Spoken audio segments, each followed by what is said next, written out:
Le socioconstructivisme met en avant l'importance des interactions sociales dans l'apprentissage, que ce soit avec ses pairs ou avec le formateur. Ce courant comprend principalement deux concepts clés. Premièrement, la zone proximale de développement. C'est un concept qui comprend l'idée que l'apprentissage se situe entre ce que l'apprenant peut faire seul et ce qu'il peut accomplir avec l'aide d'un formateur ou d'un pair plus avancé.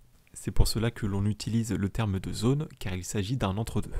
Et donc, susciter le fait que l'apprentissage vienne se passer dans cette zone du côté de l'apprenant l'encourage à progresser dans sa capacité à être autonome.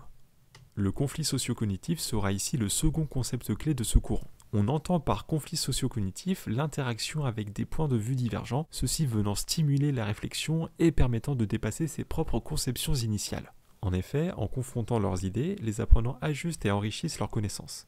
Dans le cadre de ce courant, le formateur est un facilitateur qui ajuste son accompagnement selon la progression des apprenants. Il crée des conditions favorisant la collaboration en proposant des travaux de groupe, du tutorat entre pairs, des projets collaboratifs, des évaluations entre pairs, etc.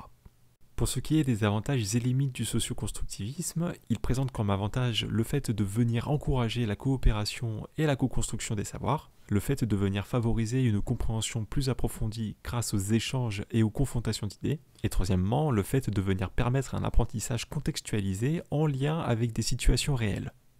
En termes de limites, on peut évoquer le fait qu'il requiert une organisation pédagogique spécifique, car les travaux se faisant souvent en groupe, il s'agit de savoir encadrer et structurer le cours en conséquence. Aussi, si dans un groupe un apprenant trouve la réponse à un problème, cela ne veut pas nécessairement dire que tous les autres membres du groupe ont compris. Et dernièrement, le socioconstructivisme demande du côté des apprenants une très bonne organisation, surtout à distance dans le cas où l'on n'est pas habitué.